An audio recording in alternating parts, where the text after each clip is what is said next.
You are listening to I Am Refocused Radio with your host, Shamaya Reed. This show is designed to inspire you to live your purpose and regain your focus. And now, here's your host, Shamaya Reed. Hey, welcome to I Am Refocused Radio. Once again, we are here today, and man, we have a true honor. We have the one and only Jake Tapper. He is the CNN anchor and chief Washington correspondent. He is also the author of The Race Against Terror, Chasing an Al-Qaeda Killer at the Dawn of the Forever War. You don't need an introduction, Mr. Tapper. How you doing this morning? I'm good, man. How you doing? Doing awesome, sir. So kind of break down what inspired you to get inside the facts of the story, because you were drawn to this case and it made you want to write the book. So what was the story behind that?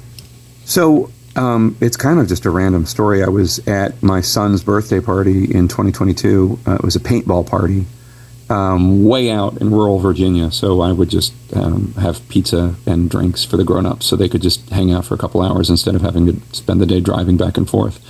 And one of the dads said to me that he knew somebody from the previous nonfiction book I'd written called The Outpost, which was a story about a doomed outpost in Afghanistan.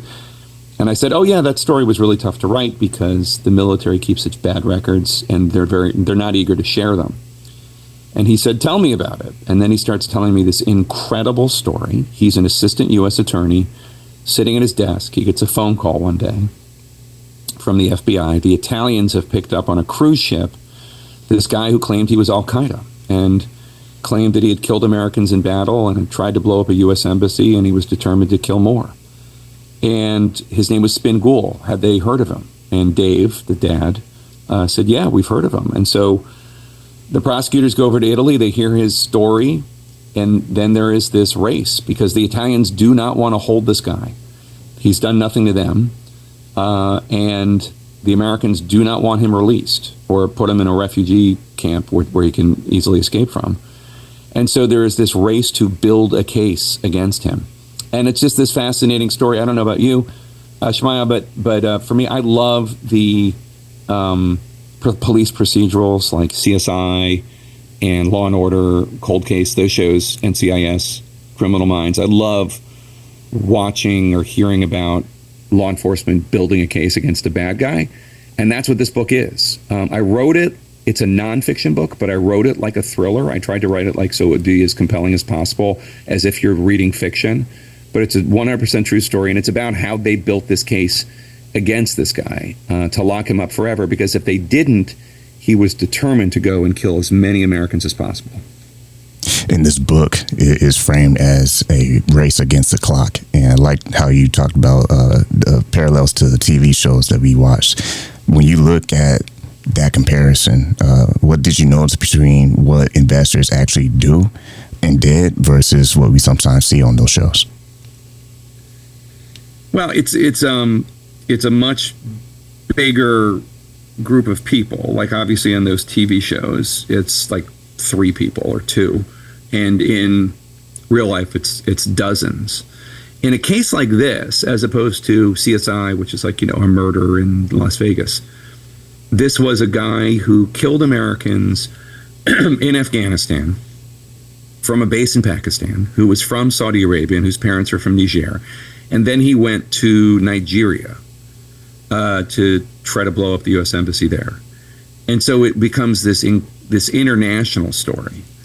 But I tried to get into the story of each of the individual characters too, because one of the great things about this story, the real life story, is that the characters are from every possible American background, every race, religion, creed, and it is just this incredible American mosaic of law enforcement. It's not just a bunch, it is like it is depicted on TV. It is a diverse group of people from all over the map trying to save lives and bring justice. And it's not just a Hollywood invention. That's who these people were. And that was really fun to discover as well. When you look at topics like this in the book that you wrote, it's hard not to get in politics. But when you look at lessons about justice, accountability, and resilience, what do you hope readers can learn from your book? First, I hope, the very first thing I hope people take away from the book is I hope they just think it's a good yarn, that it's just a good read, that they really just like it and enjoy it and found it compelling. But the second thing is, like, this is the U.S. government at its best, working together, operating well together with a declared mission, regardless of who the president is, because it starts in 2011, but it ends in 2018, and during the Trump era. And the politics of it don't matter. I mean, there are policy disagreements from Bush to Obama to Trump, but the politics are almost incidental because the assistant U.S. attorneys and the FBI agents and the rest, they're just doing their job. It doesn't matter who the president is. And I think that's an important lesson for us. That's how this works the best way. And one of the reasons I bring it up is because there are some really good expert prosecutors who are losing their jobs now in this political era of the Justice Department under Trump. One of the heroes of this book is a guy named George Toscas, who did not cooperate with me, did not talk to me, but I just know how good he was. He was a National Security Division prosecutor at the Justice Department who just had a very skeptical eye and just required a lot because he wanted to lock up bad guys and he didn't want there to be any mishaps in court. And he's been sidelined because he signed off on the warrant for the Mar-a-Lago raid for the classified documents. That doesn't make us safer, that decision, to sideline this guy, this experienced prosecutor. And that's happening all over the country now because under Trump's Justice Department. Once again, listen on Refocused Radio, talking to our guest today, Jake Tapper. Go get his book. It's available right now, pre-order. You can get it on October 7th. Race Against Terror, Chasing an Al-Qaeda Killer at the Dawn of the Forever War. One last question I'll squeeze for you, man. When you look at the success of your own career, all the sacrifices and work you had to put into your own career, what will you say to the young people out there?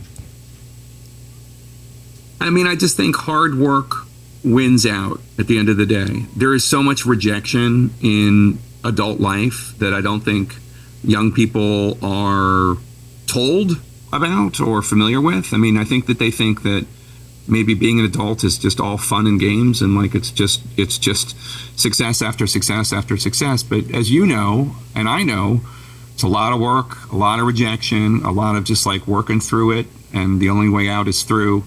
And I just hope that that young people know that and understand it and don't take it personally. Just know that that's what life is.